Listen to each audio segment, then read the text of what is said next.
வானத்தையும் பூமியையும் சமுத்திரத்தையும் நீரூற்றுகளையும் சிருஷ்டித்தவர், அதை என்றென்றைக்கும் அரசாண்டு வருகிறவருமாகிய கர்த்தருக்கு ஸ்தோத்திரம். பிதா, குமாரன், பரிசுத்த ஆவியானவருக்கு ஸ்தோத்திரம், ஸ்தோத்திரம், ஸ்தோத்திரம். ஆமேன், ஆமேன், ஆமேன்.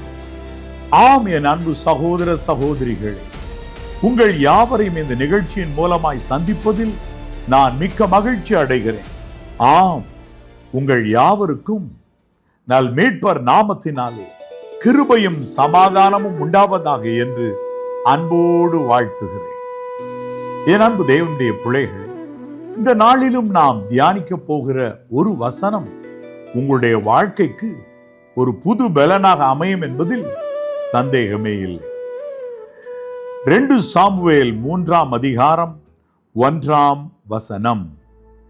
சவுலின் குடும்பத்துக்கும் தாவீதின் குடும்பத்துக்கும் நெடுநாள் யுத்தம் நடந்தது.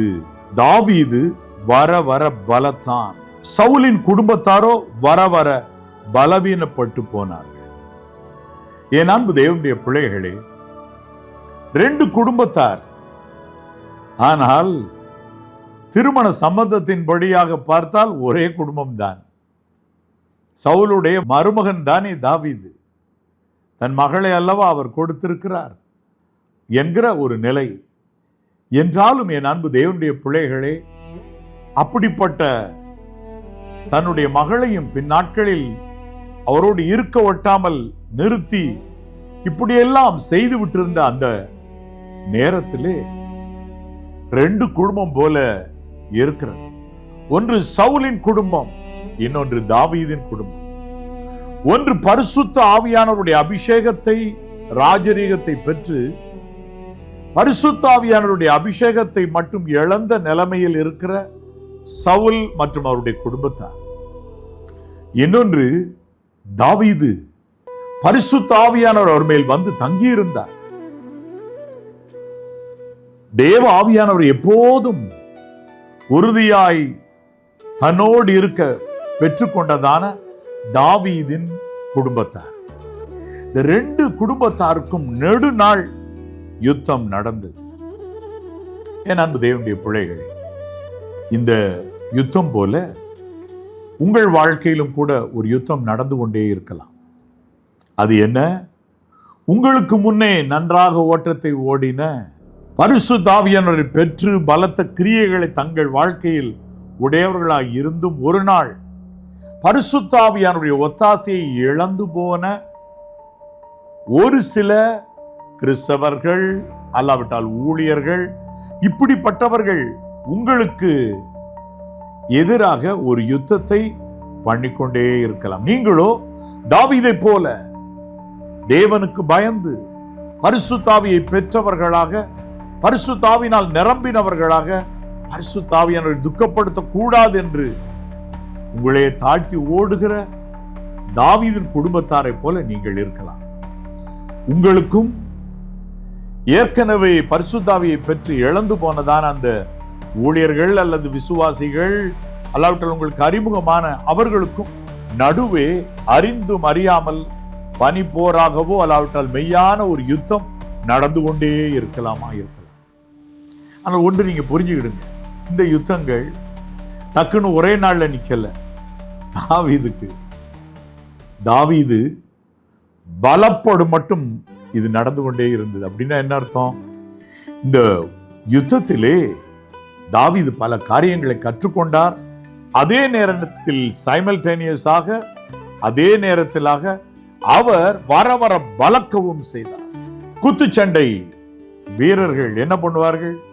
பெரிய மணல் மூட்டையை தொங்க விட்டு கொண்டு முதலாவது தாங்கள் ட்ரைனிங் எடுத்துக்கொண்டே இருப்பார்கள். அப்பொழுது வர வர பலத்து கொண்டு இருப்பார்கள். அதை போல ஒரு சோதனை தாவீதுக்கு இருந்து கொண்டே இருக்கிறது. வேறு அந்நியரிடத்திலிருந்து அல்ல, தன்னுடைய மாமாவிடத்திலிருந்து வந்து கொண்டிருந்தது. அபிஷேகத்தை இழந்து போயிருந்த சவுலினிடத்திலிருந்து தாவீதுக்கு அவருடைய குடும்பத்தாரிடத்திலிருந்து வந்து கொண்டே இருந்தது. என் அன்பு தேவனுடைய பிள்ளைகளே, ஆம், சவுல் ஏற்கனவே மரித்து போனார், யோனத்தான் மரித்து போனார். ஆனால் சவுலின் குடும்பத்தாரிடத்திலிருந்து தாவீதின் குடும்பத்துக்கு நேராக ஒரு யுத்தம் இருந்து கொண்டே இருந்தது என்று வேதம் சொல்லுகிறது. என் அன்பு தேவனுடைய பிள்ளைகளே, அவ்விதமாக உங்களுக்கு விரோதமாக இருக்கிற யுத்தங்கள் எப்பொழுது முற்றிலுமாக ஓய்ந்து போகும்? ஒரு நாளில் ஓய்ந்து போகும். நீங்கள் சரியான அளவு பலப்பட்ட உடனே ஓய்ந்து போகும் என்றும் நீங்கள் நம்பலாம். ஏனென்றால் தாவீது வர வர பலத்தார், சவுலின் குடும்பத்தாரோ வர வர பலவீனப்பட்டு போனார். பரிசுத்த ஆவியானவர் எங்கே இருக்கிறாரோ அங்கே நன்மைகள் சேரும். ஆம், ஆண்டவராகிய இயேசுவை குறித்து எழுதப்படுகிற நேரத்திலே ஜனங்கள் அவரிடத்தில் சேருவார்கள் என்று அவரை குறித்து முன்னமே தீர்க்கதரிசனமாய் உரைக்கப்பட்டது. அப்படியே ஜனங்கள் ஒருவர் மிதிக்கத்தக்கத திரளாய் ஓடி வந்தார்கள் ஆண்டவர் இயேசுவின் நாட்களில். ஆம், என் அன்பு தேவனுடைய பிள்ளைகளே, உங்களுடைய இருதயம் கலங்காதிருப்பதாக. பரிசுத்த ஆவியானவர் உங்களோட இருப்பாரானால், கர்த்தர் உங்களோட இருப்பாரானால், ஆண்டவராகிய இயேசு உங்களோட இருப்பாரானால், அதாவது உங்கள் பட்சத்தில் இருப்பாரானால், ஆம், தேவன் தாமே உங்களோடு இருப்பாரானால், ஒன்று புரிஞ்சுக்கிடுங்க, வர வர நீங்க பலப்பீங்க. உங்களுக்கு விரோதமா வருகிற யுத்தம் எந்த அளவு பெரிய எல்லையிலிருந்து வந்தாலும் நீங்க அதுல பலவீனப்பட்டு போக மாட்டீங்க, வர வர பலப்பீர்கள். அப்போ உங்களுக்கு வருகிற சில யுத்தங்கள் உங்களை நெருங்க தேவன் ஏன் அனுமதித்திருக்கிறார்? நீங்கள் பலவீனப்பட மாட்டீர்கள் இந்த யுத்தங்களினாலே, மாறாக நீங்கள் பலப்படுவீர்கள் என்பதை தேவன் தமது ஆனந்த ஞானத்தின்படி அறிந்திருக்கிறாரா இருக்கலாம். அதனால் அனுமதித்திருக்க கூடும். அடடா அடடா, தாவீது வர வர பலத்து விட்டார். என் அன்பு தேவனுடைய பிள்ளைகளே, அதை போலவே நீங்கள் பலத்து விடுவீர்கள். உங்களுக்கு இருந்த யுத்தங்கள் எல்லாம் முடிவுக்கு ஒரு நாள் வரும். அப்பொழுது உங்களுக்கு சமஸ்த நன்மைகளும் உங்கள் கைகளில் வந்து கிடைக்கும். தாவீதை யூதா குடும்பத்தார் பின்பற்றினார்கள் மற்றும் சமஸ்த இஸ்ரவேலரும் வருவதற்கு முன்பதாக இந்த பகுதிகள் எழுதப்பட்டிருக்கிறது. இந்த யுத்தம் நடந்த காலம். சமஸ்த இஸ்ரவேலின் மேல் அவர் எழுப்ப வேண்டுமானால் அதற்கு தேவையான அளவு அவர் பலப்பட வேண்டும். அதை இந்த யுத்தம் கற்றுக் கொடுத்தது. அதிலே பலப்பட்டு விட்டார். வர வர தாவீது பலத்தார். என் அன்பு தேவனுடைய பிள்ளைகளே, உங்களுக்கு விரோதமாய் வருகிற யுத்தம் உங்களை விட ஞானத்தில் சிறந்தவர்கள் ஆக இருக்கிறவற்றிலிருந்து வரலாமா இருக்கலாம். பயப்படாதீங்க. நீங்க அவர்கள் ஞானத்தை விட அதிக ஞானம் உடையவர்களாகும்படி தேவன் உங்கள் கைகளை யுத்தத்திற்கு பழக்குவிக்கிறாரா இருக்கலாம். நீங்கள் சந்தோஷமாய் கர்த்தருக்கு அல்லேலூயா சொல்லி அல்லேலூயா கீதம் பாடுங்கள். கர்த்தர் உங்களோட இருப்பாரானால், பரிசுத்த ஆவியை இழந்து போன சவுலினுடைய வீட்டார் உங்களுக்கு முன்னே ஜெயத்தை எடுக்க முடியாது. அவர்களுக்கெல்லாம் தலைவனாக சவுல் இருந்தார் அல்லவா?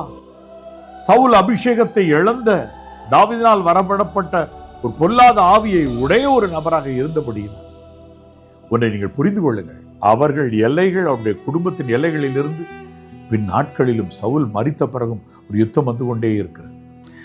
ஆனா ஒன்றை நீங்க புரிஞ்சுக்கிடுங்க, அது முடிவுக்கு வருகிற நாள் என்று ஒன்று இருக்கிறது. அதை தேவன் எவ்விதமாக செய்தார் என்று சொல்லி நாம் பார்ப்போமானால், சவுலுடைய குமாரன் இஸ்போசேத் மற்றும் அவருடைய படைத்தலைவர் அப்னேர் 2 பேர் தான் கம்பீரமாய் நின்று கொண்டிருந்தார்கள். அதில் அப்னேர் தாவீதின் பக்கம் திரும்பினார். இஸ்போசேத் தவறாக அவரை பேசின ஒரு நேரத்தில் அவருடைய உள்ளம் உடைந்து போயிற்று. படைத்தலைவர், நான் தாவீதுக்கு போய் உதவி செய்யட்டும் என்று தாவீதினிடத்தில் பேசி சந்தோஷமாய் பேசிவிட்டு புறப்படுகிற பொழுது அந்த அப்னேரை தன் சகோதரனுடைய இரத்த பழிக்காக யோவாப் வெளியே போயிருந்தவர் வந்த பொழுது அழைத்து அவரிடத்தில் ரகசியம் பேசுகிறவர் போல குத்தி கொன்று போட்டார். அவ்வளவுதான். பாருங்கள், இஸ்போசேத்தனுடைய கரங்கள் பலவீனப்பட்டது. மேலும் 2 கோதுமை வாங்குகிறது போல வந்து இஸ்போசேத் படுத்திருந்த அறையிலே அவரை குத்தி கொன்று போட்டார்கள். அவருடைய கழுத்தை வாங்கி கொண்டு அதை எடுத்துக்கொண்டு தாவீதை பார்க்க புறப்பட்டு விட்டார்கள். அடடா, தாவீதின் குடும்பத்திலிருந்து வந்த யுத்தம் முடிவுக்கு நேராய் திரும்புகிற ஒரு நேரம் வந்தது. என் அன்பு தேவனுடைய பிள்ளைகளே, ஆனால் அப்னேர் செய்தி சொல்லி அனுப்புகிற பொழுதும் ஒரு காரியத்தை தாவீது அவரிடத்தில் கேட்டார். என்ன கேட்டார்? நீர் வருகிறது உண்டானால், வந்து என்னிடத்தில் அன்பாய் பேசி காரியங்களை செய்கிறது உண்டானால், நீர் வரும்போது ஒரு காரியத்தை செய்ய வேண்டும். நான் 100 பெலிஸ்தருடைய நுனி தோள்களினால் பரிசம் கொடுத்து திருமணம் செய்த என்னுடைய மனைவி மீகாளை என்னிடத்தில் கொண்டு வர வேண்டும் என்று கேட்டுக்கொண்டார். அந்த ராஜ்யத்தில் அந்த எல்லையில இருந்த தன்னுடைய மனைவி வேண்டும் என்று கேட்டுக்கொண்டார். ஆனா நீங்க பாருங்க, கேட்ட இவர் இன்னொரு காரியத்தையும் அவர் செய்கிறதை நாம் பார்க்கலாம். 2 சாமுவேல் 3:14 அப்னேரிட்ட இதை போல என்னுடைய மனைவி அழைத்து வந்து விடும் என்று சொன்னா கூட தாவீது அந்த இடத்துல இன்னொரு காரியத்தை செய்யற. அடுத்த வசனம் பாருங்க, 14ஆம் வசனம். அவன் சவுலின் குமாரனாகிய இஸ்போசேத்தின் இடத்திற்கும் ஸ்தானாதிபதிகளை அனுப்பி, ரெப்ரசன்டேட்டிவ்ஸ், அம்பாசிடர்ஸ் அனுப்பி, நான் பெலிஸ்தருடைய 100 நுனித்தோள்களை பரிசமாக கொடுத்து விவாகம் பண்ணின என் மனைவியாகிய மீகாளை அனுப்பிவிடும் என்று சொல்ல சொன்னான். அப்போது இஸ்போசேத் அவளை லாயிசின் குமாரனாகிய பல்தியேல் என்னும் புருஷனிடத்திலிருந்து அழைத்து வர ஆட்களை அனுப்பினார். என் அன்பு தேவனுடைய பிள்ளைகள், அப்னேர் படைத்தலைவர். அவர் சொல்றாரு, நான் வர்றேன் உங்ககிட்ட சமாதானம் பேசுறதற்காக, வரும்போது நீர் அவளை அழைத்து கொண்டு வர வேண்டும் என்று சொல்லிவிட்டார். இப்ப தாவீது இந்த காரியத்தை படைத்தலைவர்கிட்ட பேசி முடித்து விட்டால் கூட, நல்லா கவனிக்கணும், தன்னுடைய மனைவி வந்து விடுவாள் என்று விட்டுவிடல. என்ன செய்யறார்னா, ஸ்தானாதிபதிகளை அனுப்பி, இவருக்கும் மேல் அதிகாரத்தில் ஒருவர் இருக்கிறார், அவர் இஸ்போசேத். அவரிடத்துல ஆட்களை, ஸ்தானாதிபதிகளை அனுப்பி பேசுறார், என்னுடைய மனைவியை நீர் என்னிடத்தில் அனுப்ப வேண்டும். உடனே அந்த ராஜா ராஜ யோகமாய் உடனே அரேஞ்ச்மெண்ட் பண்றார். டக்குன்னு அனுப்பி விடுங்கப்பா என்று சொல்லி ஏற்பாடு பண்ணுகிறார். அந்த இடத்துல போகிறது யார் என்று நீங்கள் பார்ப்பீர்களானால் அப்னேர் தான். 2 சாமுவேல் 3:16 சொல்லுகிறது, அப்னேர் தான் அந்த இடத்துல போய் தாவீதினுடைய மனைவியை கூட்டிட்டு வர்றதுக்கு போறார். அப்னேர்கிட்டயே டீல் முடிச்சிட்டார்ல தாவீது, பேசிட்டார்ல, அதோடு நின்னுக்கிட வேண்டியதுதானே? No no no no no. பாத்தீங்களா, அதிகாரத்திற்கு கீழ்ப்பட்டவர்கள்ட்டையே காரியத்தை சாதித்துக் கொள்ளுகிறது தான் இந்த உலகம். ஆனா தாவீது வர வர பலத்ததுக்கு ஒரு காரணம் இருக்கு. அது என்ன தெரியுமா?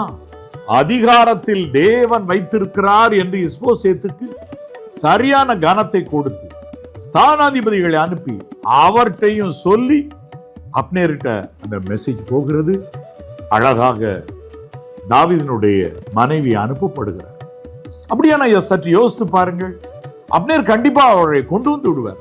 தாவீது கேட்கிறார் என்கிறதுனால் இஸ்போசேத்தை சொல்லாமலே ஒரு நபரை நாட்டிலிருந்து அழைத்து தாவீதின் எல்லைக்கு அனுப்புவது லேசான காரியம், அற்ப காரியம். அவர் கண்டிப்பா செஞ்சிருவார். ஆனாலும் பாருங்கள், பரிசுத்த ஆவியானவர் உள்ளே இருக்கும் பொழுது சகலமும் ஒழுங்கும் கரவுமாய் நடக்க வேண்டும் என்று அழகாய் போதிக்கிறார். ஆகவே இஸ்போசேத் இவருக்கு மேலான அதிகாரத்தில் இருக்கிறார். அவரிடத்துல ஒரு வார்த்தை சொல்லாம அங்கிருந்து ஒரு நபரை தன் ராஜ்யத்தில் எடுத்துக்கொள்ளக் கூடாது, தன் மனைவி அழைக்க கூடாது என்று ஆள் அனுப்புகிறார். பார்த்தீர்களா, இவ்வளவு ஒழுங்கும் கரவுமாய் அதிகாரத்தில் இருக்கிறவர்களை, சாணத்தில் வைக்கப்படுகிறவர்களை கண்ணியமாய் பார்க்க, சரியான விகிதத்தில் நடக்க தாவீது அறிந்திருந்தபடியினால், பரிசுத்த ஆவியானவர் அவரோடு இருந்தபடியினால் வர வர பலத்தா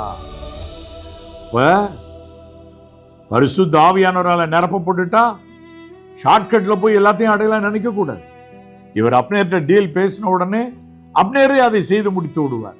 ஆனால் கூட அங்க நிக்காம அவருடைய ராஜாவுட்ட சொல்லணும். இவர் படைத்தளபதி தான், இவருடைய ராஜாவுக்கு தகவல் சொன்ன பிறகுதான் அவர் மூலமாக இவருக்கு வார்த்தை வந்து அந்த காரியம் நடக்கட்டும் என்று சொல்லி காரியம் அப்படி நடப்பதற்கென ஒழுங்கு செய்கிறார். பார்த்தீர்களா ஒழுக்கத்தை, தாவீதின் ஒழுக்கத்தை பார்த்தீர்களா? அதனால் அல்லவோ ஆண்டவர் தன்னை அழைக்கும் பொழுது, ஆண்டவராகிய இயேசு தன்னை அழைக்கும் பொழுது தாவீதின் குமாரன் என்று சொல்லி அழைக்கப்பட்டார். என் அன்பு தேவனுடைய பிள்ளைகளே, நீங்கள் புரிந்து கொள்ளுங்கள். சாதாரணமா இந்த காரியங்கள் நடக்கிறது இல்ல, பலப்படுகிறது இல்ல. தாவீது வர வர பலத்தான் என்றால் இவ்வளவு ஒழுங்கும் கட்டமைப்பும் உள்ளவராக இருந்தார். நம்பர் 2, இவர் நல்லவர்களை தன்னோடு சேர்த்து கொள்ளுகிறதில் ஜாக்கிரதையாக இருந்தார். அதனாலே இவர் வர வர பலத்திருக்க வேண்டும் என்பதுதான் என்னுடைய நிதானிப்பு. சங்கீதக்காரன் தாவீது என்ன சொல்லுகிறார் பாருங்கள். முதலாவது, அவரோடு சேர்ந்தவர்கள் கடன்பட்டவர்கள், முறுமுறுக்கிறவர்கள், இப்படிப்பட்டவர்கள் எல்லோரும் அவரோடு சேர்ந்து கொண்டார்கள். ஆனால் அவர் வளர ஆரம்பித்த பொழுது, ராஜாவாக அவருடைய அமர்ந்து அவருடைய ராஜ்யம் அமெரிக்கையாகும் பொழுது அவர் ஒரு வார்த்தையை சொல்லுகிறார். வாசிக்கிறேன், கவனியுங்கள். சங்கீதம் 118:7 என்ன சொல்லுகிறது? எனக்கு அனுகூலம் பண்ணுகிறவர்கள் நடுவில் கர்த்தர் என் பட்சத்தில் இருக்கிறார், என் சத்துருக்களில் சரிக்கட்டுதலை காண்பேன். அப்படின்னா எனக்கு அனுகூலம் பண்ணுகிறவர்கள் நடுவில் கர்த்தர் என் பட்சத்தில் இருக்கிறார், அங்கு அவர் காலூன்றி நின்றிருந்து எனக்கு சகாயம் செய்கிறார் என்று சொல்லுவது போல அவர் சொல்லுகிறார் அல்லவா? அவருடைய எல்லையில் அவர் வாசமாக இருந்து எனக்கு நன்மை செய்கிறார் என்பது போல அவர் சொல்லுகிறார் அல்லவா? சற்றே நீங்கள் யோசித்து பாருங்கள். அப்படிப்பட்ட அவர்கள் எப்படி இருந்தார்கள்? அவருக்கு அனுகூலம் பண்ணுவர்கள் எப்படி இருந்தார்கள்? சங்கீதம் 101:7 சொல்லுகிறது, கபடு செய்கிறவன் என் வீட்டுக்குள் இருப்பதில்லை, பொய் சொல்லுகிறவன் என் கண் முன் நிலைப்பதில்லை. தேவ சமூகத்தில் ஜெபித்தே ஓடின அவரோடு கூட இருந்தவர்கள் உத்தமர்களாய் இருக்க, உடன்படிக்கை செய்து கொண்டு உத்தமர்களாய் இருக்க தேவன் அனுகிரகம் பண்ணினார். பொய் சொல்லுகிறவர்கள், கபடு செய்கிறவர்கள் இவருடைய வீட்டின் எல்லைகளுக்குள்ளே இராமல் இருந்தார்கள். அப்படியானால் என் அன்பு தேவனுடைய பிள்ளைகளே, உங்களுடைய வீட்டார் யாவரோடும் நீங்கள் சொல்லி கற்பித்து உங்கள் வீட்டாரிடத்திலே இருக்க வேண்டிய திவ்ய சுவாபம் என்ன? பொய் சொல்லுதல், கபடு, இது ரெண்டும் அவர்களை விட்டு விலகி இருந்தால் உங்கள் நடுவே கர்த்தர் மகிமையாய் வாசம் பண்ணி உங்களுக்கு அனுகூலம் பண்ணுகிறவர்கள் நடுவில் கர்த்தர் உங்கள் பட்சத்தில் இருக்கிறார் என்பதை நீங்கள் அறிவீர்கள். அப்படி அவர் ஒத்தாசை செய்வார். அப்பொழுது உங்கள் சத்துருக்களில் சரிக்கட்டுதலை காண்பீர்கள், நித்திய ராஜ்யத்தை அடைவீர்கள், பரலோகத்தில் எந்நாளும் நிலைத்து நீங்கள் இருப்பீர்கள். சுவிசேஷத்தின் படியேதனை உங்களுக்கு சொல்லுகிறேன். என் அன்பு தேவனுடைய பிள்ளைகளே, கவனியுங்கள். அப்படியானால் உங்களுடைய எல்லையில நல்லவர்களும் பொய் சொல்லாதவர்களும் கபடு இல்லாதவர்களும் இருக்க வேண்டியது அவசியம். அப்படி இல்லாதவர்கள் விழுந்தோடி போக வேண்டும் என்று நீங்கள் கர்த்தரிடத்தில் விண்ணப்பம் பண்ணலாம். அவர் விழுந்தோடியே போவார்கள், நிலைத்திருக்க மாட்டார்கள். இப்படிப்பட்ட ஒரு செட்டப் உங்களுக்கு இருக்கிற பொழுது வர வர பலப்பீர்கள். உங்கள் சத்துருக்களோ வர வர பலவீனப்பட்டு போவார்கள். கிறிஸ்தவர்கள் எனப்படுகிறவர்களே உங்களுக்கு சத்துருக்களாய் இருக்கலாம். ஊழியர்கள் எனப்படுகிறவர்களே சிலர் சத்துருக்களாய் இருக்கலாம். பயப்பட வேண்டாம். அவர்களோடு கர்த்தர் இல்லாததினால் அல்லவா உங்களை வேதனைப்படுத்துகிறார்கள். கர்த்தர் உங்களோடு இருக்கிறார்.